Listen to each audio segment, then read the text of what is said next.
I got some live. This is a rare live because I'm just going to do a tour of my setup and my guitars in the hippie room. And I wasn't going to do this at all, but it just came to me to do it. So join me if you like. If you don't, then skedaddle.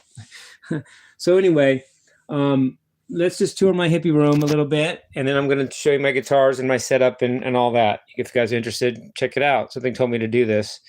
So again, this is the poster that my Dal's daughter got me. I really like it. It's got a lot of guitar information on it. This is my mantle.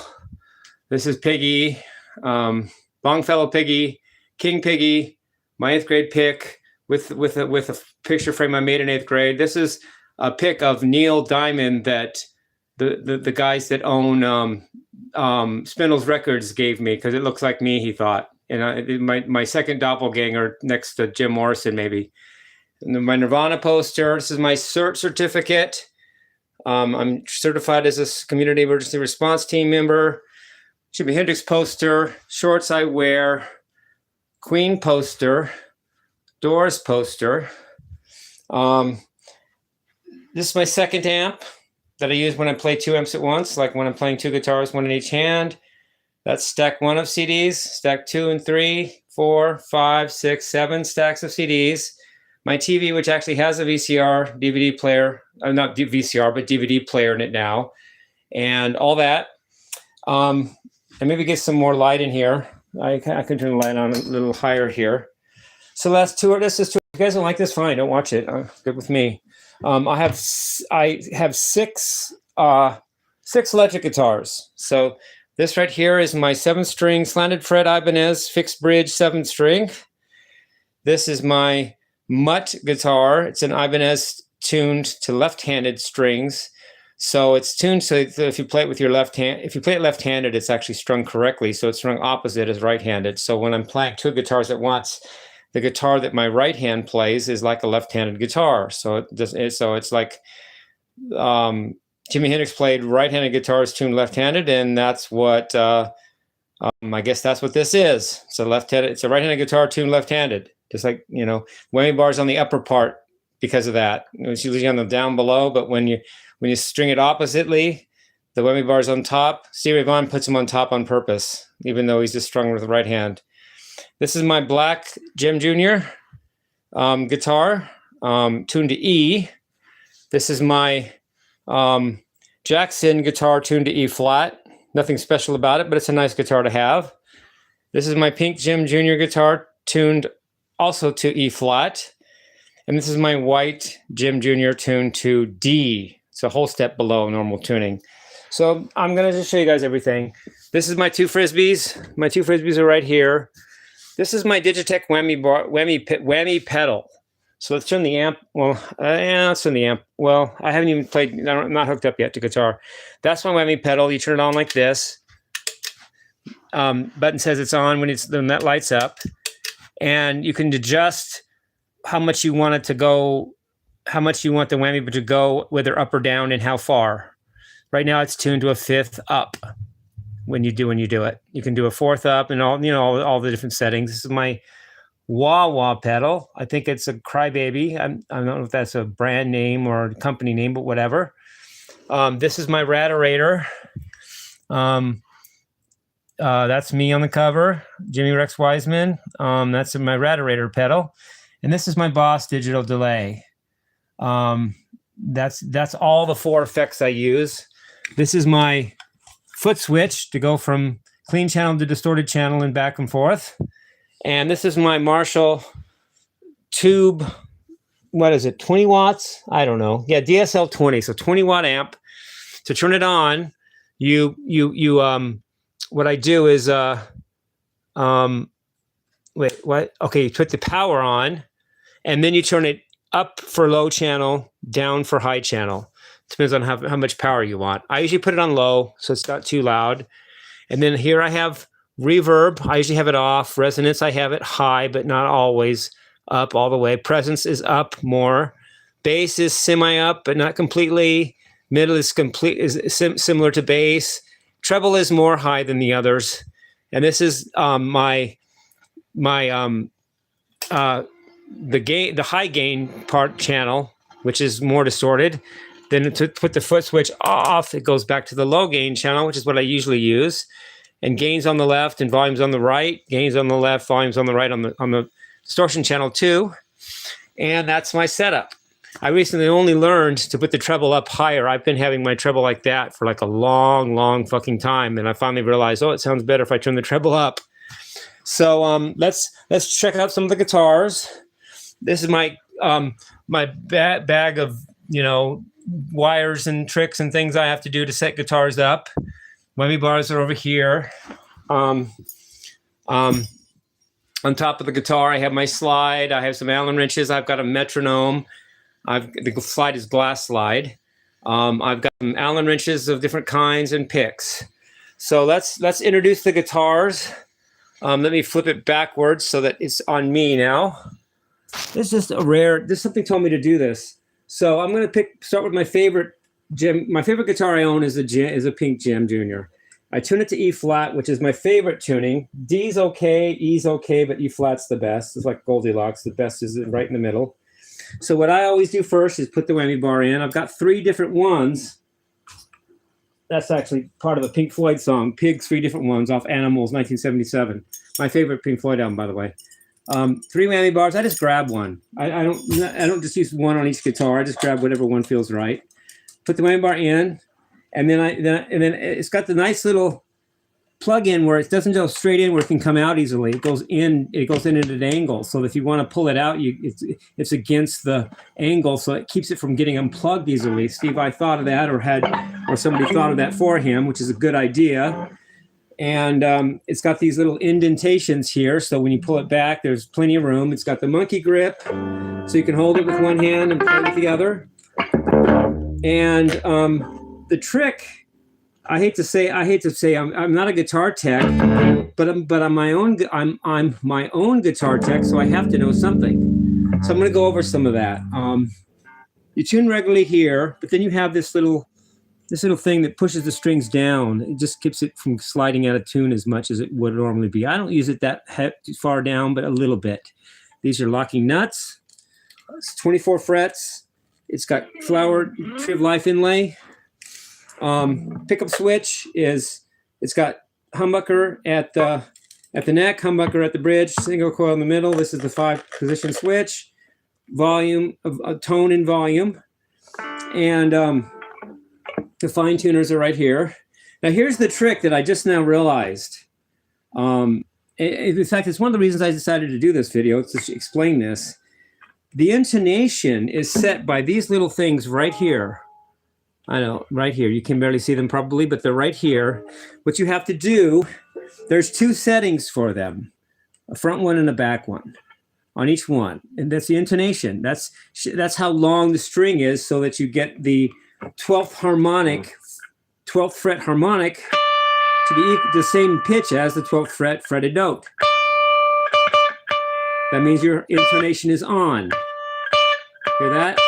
That doesn't have to be the same. If you do the intonation wrong, the harmonic, which is how much half the string really is, will be different than fretting the note at halfway, because it'll be off. The length of the string will be off. So you want that harmonic to be the same exact pitch as the note when it's fretted. That's not easy to do, and you got to do it on all 12 strings. Hear that?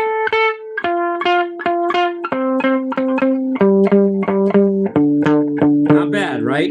What I always do to do that is put them on the back one of the 2. The front one is way off. Don't use the front one. Put it on the back one on each one, and put it way back. And here's the trick that I just now discovered the other day that was throwing me off. It threw me off on the Van Halen trilogy.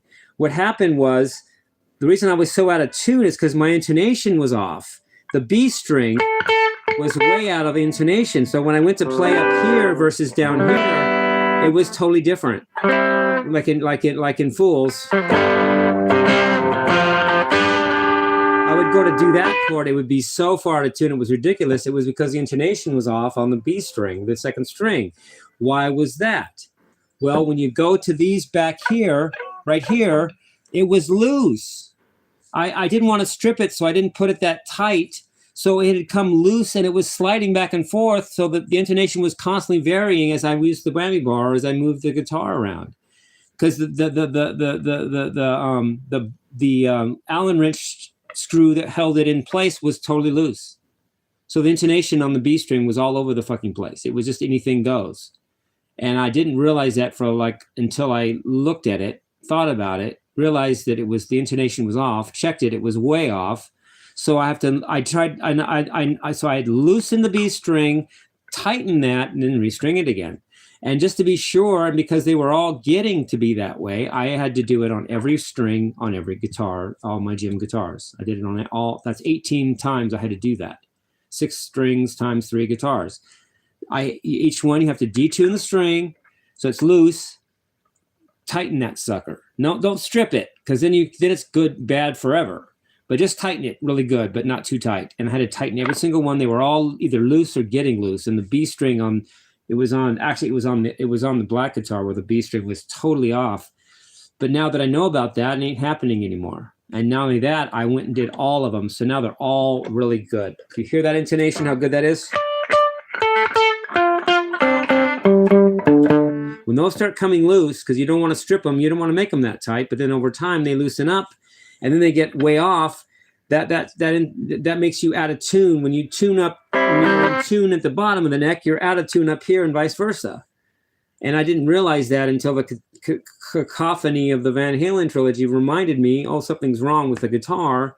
And now I know not only to do that, but I've done it on all of them now. And I know to check that every couple months, make sure that they're all still tight, but you don't want to strip it. You could tighten it really tight and then you're just going to be close to stripping it. You don't want to do that. But if you make it totally loose, it just slides all over the place and then you're lost. You're out of your intonation goes off. So I'm going to check it every once in a while. I had to detune every single string on all 3 of my Jim guitars to get them all right, tied up now, tuned up.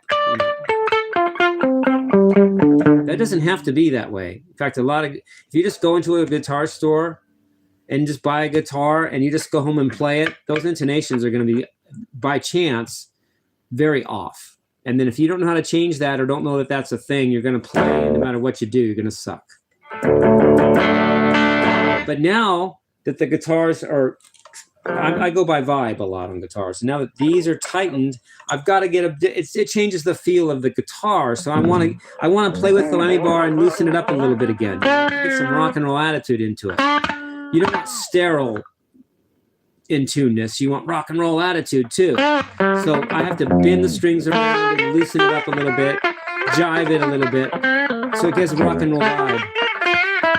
Break it in. You don't want it so tight that it feels like you're phony. So that's another thing.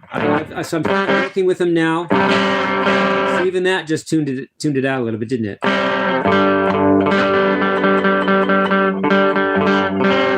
That just means the second string on these. If you're out of tune, that's intonation. This is tune. They're different. Intonation is not tuning, but they're related. Now, if you want to retune, you loosen the locking nut, and then tune big. That's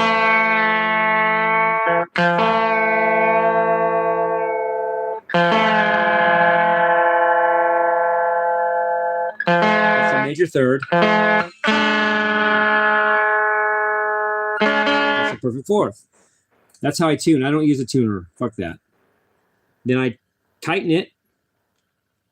It gets stuck in there sometimes because it's grease on there. That's an awful job. Let's try it again.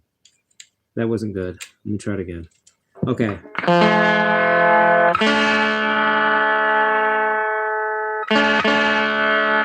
Sounds better. Let's tighten that sucker. Yeah, right. It just slide it out. Okay, tighten that. Now let's check it out. Better. Use your fine tuners to tune it up. See how that's better now? You can play up here, it's still in tune, and it's also tuned in tune down here.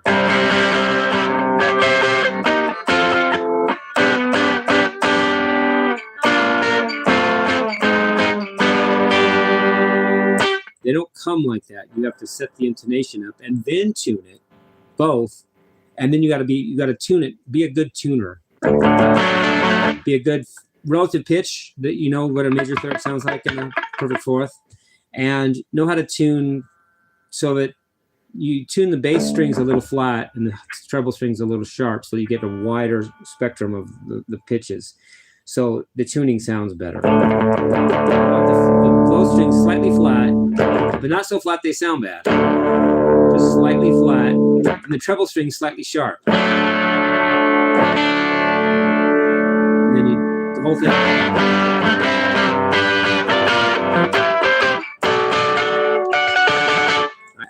That's cool.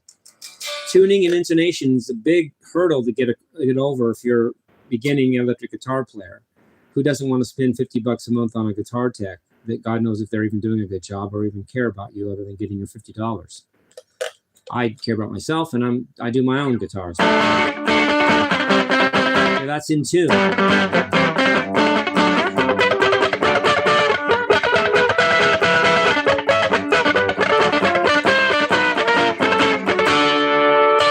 That was totally not the case when I played the Van Halen trilogy. Couldn't have been worse. Then your pickups have to be selected, done different. There's things to do with the pickups. We have the pots. Even those have height to them, and I just tune them all slightly up, above the pickup, but not way above and not below. Just slightly raised. Maybe I should even change that now while I'm talking about it. We take an Allen wrench. That one's too big. Take the little guy, and just no, it's even smaller than that. Oh, it's a smaller one. Try this guy, and you just twist it clockwise or counterclockwise. I think if you go counterclockwise, brings it up. So I'm going to bring these up a little bit because I like the look of it, and it might sound better too. Bring that sucker up a little bit. Bring that sucker up a little. Counterclockwise brings it up. Clockwise puts it back down. One has one way, one has the other, and that's the direction of it. Clockwise brings it up. Let's bring the sucker up a little bit. It changes something. I'm not the guitar tech of the universe. I can't tell. I can't say exactly what that's changing right now. I just like the look of it being slightly raised, but not way up and not down. The middle one don't have that. They're single coil. You don't adjust that, but you have the pickup height. Okay. That